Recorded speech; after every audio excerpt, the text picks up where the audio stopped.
অন্তত আজ তো আমাদের সাথে চল চল সাইকেলে ঘুরতে যাব। আমি যাব না। এই ও আসবে না, ওদিকে দেখ ওর বাবা রিস্ক রামলিঙ্গম এদিকে আসছে। হ্যাঁ চল এখান থেকে চল। কিরে, ওরা তোকে সাইকেল চালাতে ডাকছিল, তুই যদি ওদের সাথে যেতিস তাহলে পাহাড়ের রাস্তায় সাইকেল চালাতিস আর তারপর একটা পাথরে ধাক্কা খেয়ে তারপর ব্যথা পেয়ে বাড়ি ফিরতিস। আরে আরে কি করছো? মাথা মোটার দল, বড়দের সম্মান করতে জানে না। স্কুল ছুটি হলে সোজা বাড়ি আসবি, এবার যা।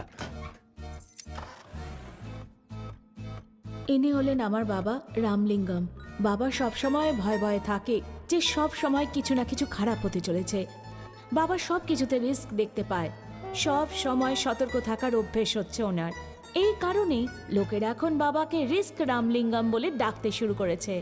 সবাই মন্দিরে নারকেল এইভাবে ফাটায়, কিন্তু আমার বাবা থলের মধ্যে রেখে ফাটাচ্ছ কেন? এটা বাইরে ফাটালে এর খোসা ছিটকে আসবে, যদি কারো আঘাত লেগে যেত। এটা খুবই রিস্কি ব্যাপার। আমার মা নেই, বাড়িতে শুধু আমি আর বাবা থাকি। বাবা সারাদিন মুদির দোকানেই ব্যস্ত থাকে আর রাত্রে বাড়ি ফেরে। শিবা, কাল থেকে তো ছুটি পড়ছে। আমি তোর পরের ক্লাসের বই নিয়ে এসেছি। তোকে কবে আর কি পড়তে হবে আমি টাইম টেবিলে লিখে রেখেছি। যদি তুই মন দিয়ে পড়াশোনা করিস আর ভালো রেজাল্ট করিস তাহলে কোনো ব্যাংকে ভালো চাকরি পেয়ে যাবি। তারপর একটা ভালো বাড়ির সুন্দরী মেয়ের সঙ্গে তোর বিয়ে হয়ে যাবে। বাচ্চারা গরমে ছুটির অপেক্ষা করে, কিন্তু আমি ছুটি পড়লে ভয় পাই। আমি আবার স্কুল খোলার অপেক্ষা করতে থাকি। আমি ভেবেছিলাম এই বছরের ছুটিও প্রতিবারের মতোই হবে, কিন্তু তখনই আমার জীবনে রাজীবের এন্ট্রি হলো, আর প্রকাশ রাজন আঙ্কেলেরও। বাবা, এই, এটা তুই কার চুপচাপ বাড়ি? বস না। ও হলো রাজীব। ওর অ্যাডমিশন আমার ক্লাসেই হয়েছে। ওর বাবা হলো আইপিএস প্রকাশ রাজন। উনি একজন রিটায়ার্ড সিবিআই অফিসার ছিলেন। আমার গরমের ছুটি আর রাজীবের ছুটির মধ্যে অনেক তফাৎ ছিল। Rajiv, yes dad. যদি ভালো পুলিশ অফিসার হতে চাও তাহলে ছুটি 1 ঘন্টা নষ্ট করো না। Yes, Dad. Come on, catch it, come on, I am timing it, go. আমি যখনই ওদের দেখতাম, আঙ্কেল রাজীবকে সবসময় নতুন কিছু ইন্টারেস্টিং জিনিস শেখাতেন। হয়ে গেছে ড্যাড। 70 সেকেন্ডস। দিন দিন তুমি স্লো হয়ে যাচ্ছ। 10 minutes on the plank punishment.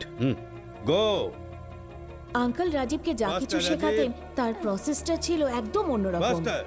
Dad আমি করতে পারবো না, 1 সেকেন্ড। খুব কষ্ট হচ্ছে, ভেরি গো। খুব কষ্ট হচ্ছে। হতেই হবে। যত প্র্যাকটিস করবে ব্যথা তত কমবে, তবেই তো শত্রুদের উচিত শিক্ষা দিতে পারবে। আমি খুব অবাক হতাম যে এরকম বাবাও কাম অন, হয়। Bear it, move. আমিও ওগুলো শিখতে চাইতাম। একদিন যখন বাড়িতে কেউ ছিল না,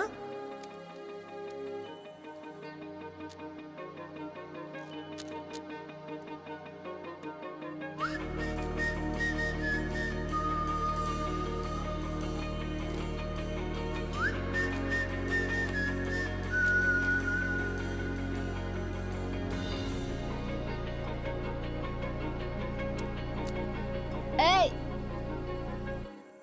আমাদের ঘরে চুরি করার সাহস কি করে হলো? রাজীব, ওয়েট। তোমার নাম কি? শিবা।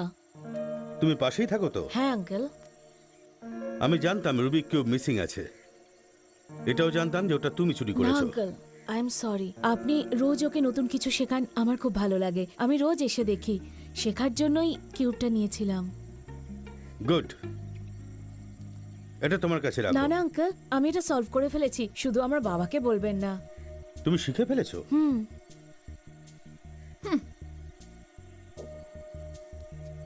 Rajib, come here. ধরো, হিয়ার। এবার তোমরা দুজন এটা একসাথে সলভ করা শুরু করো, আর যে জিতবে সে চকলেট পাবে। I am timing it now.